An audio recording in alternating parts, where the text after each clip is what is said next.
अच्छा डॉक्टर साहब एक गाल बी पुछदा पिया नाराज़ न दसो पर डॉक्टरों के खिलाफ कि आज तो पहले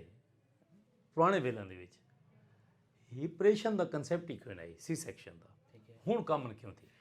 ये थोड़ा सवाल ना इंतहाई कीमती है, तो मैं चाहना भी कि ये सवाल आवे। ये सवाल तो कीमती मैं करने मेरा फेवरेट क्वेश्चन देखो तुसें कितने साल पहले आके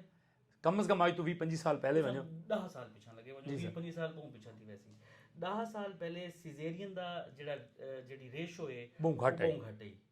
तुसा सिर्फ सिजेरियन को ना देखो, तुसा सर्वाइवल ऑफ न्यू बॉर्न को भी सामने रखो। बिल्कुल सर सारे जेडे बाल जमदे हैं एक औरत आंदी है वो सारे कोलों क्लिनिक दे होते हैं 9 बाल जाए हैं 3 जिंदे वतन 6 मर गए जी बिल्कुल ये रूटीन हैपनिंग है इतनी ही है सर ठीक है with the advancement with the availability of care जिले तोरे कोल स्पेशलिस्ट डॉक्टर मौजूद इन ओ प्रॉब्लम को मसले को अगर टाइम तो पहले आइडेंटिफाई कर गिनन बिल्कुल सर तो वो उथे इंटरवीन करके बाल को सिजेरियन ना डिलीवर कर गिनन सादा बिल्कुल है सर बिल्कुल है सर ਤਾਂ ਸਿਜ਼ੇਰੀਅਨ ਦੇ ਨਾਲ ਡਿਲੀਵਰੀ ਦੇ ਰੇਸ਼ੋ ਵਧਣ ਦੀ ਜਿਹੜੀ ਮੇਨ ਵਜ੍ਹਾ ਹੈ ਉਹ ਤੁਸੀਂ ਆਖ ਸਕਦੇ ਵੇ ਕਿ ਸਪੈਸ਼ਲਿਸਟ ਡਾਕਟਰਸ ਦੀ ਅਵੇਲੇਬਿਲਿਟੀ ਹੈ ਸਹੀ ਹੈ ਸਰ ਜਦਕਿ ਇਸ ਤੋਂ ਪਹਿਲੇ ਜਾਂ ਹੁਣ ਵੀ ਕਿਨ੍ਹਾਂ ਜਿਹੀਆਂ ਦੇ ਉੱਤੇ ਅਗਰ ਕੋਈ ਪੇਸ਼ੈਂਟ ਦਈ ਜਾਂ ਕੁਐਕ ਦੇ ਹੱਥੇ ਚੜਦਾ ਹੈ ਤਾਂ ਉਹ ਯਾਰ ਮੈਂ 10ਵੇਂ ਮਹੀਨੇ ਵੀ ਪੂਰੇ ਕਰਕੇ ਜਿਹੜਾ ਉਹ ਪੇਸ਼ੈਂਟ ਕੋ ਨਹੀਂ ਮੰਨਣ ਦੇ ਹੱਕ ਵਿੱਚ ਬਿਲਕੁਲ ਨਹੀਂ ਸਰ ਉਹਦਾ ਰਿਜ਼ਲਟ ਕੀ ਨਿਕਲਦਾ ਹੈ ਬਾਲ ਐਕਸਪਾਇਰ ਤੇ ਵੈਨ ਬਾਲ ਸੀਪੀ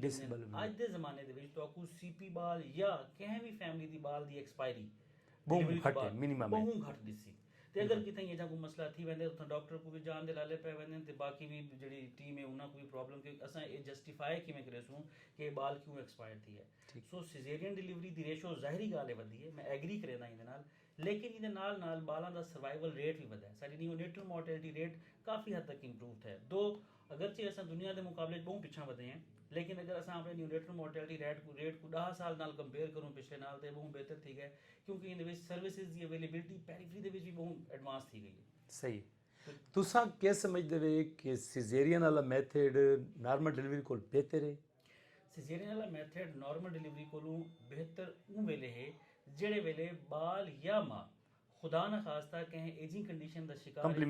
कंप्लिकेशन है जी हाँ माँ या बाल कहें को नुकसान पहुँच सके तो उनके विच इमीडिएटली बाल को एब्डोमिनल पेट के रस्ते नाल बाहर कढ़ के उन प्रॉब्लम तो माँ ते बाल दुहां को बचाता जबकि नॉर्मल डिलीवरी जेडे कपल की अगर थी नहीं होवे उनका कोई मुतबादिल कोई डॉक्टर साहब बहुत मेहरबानी है थोड़ी बहुत शुक्रिया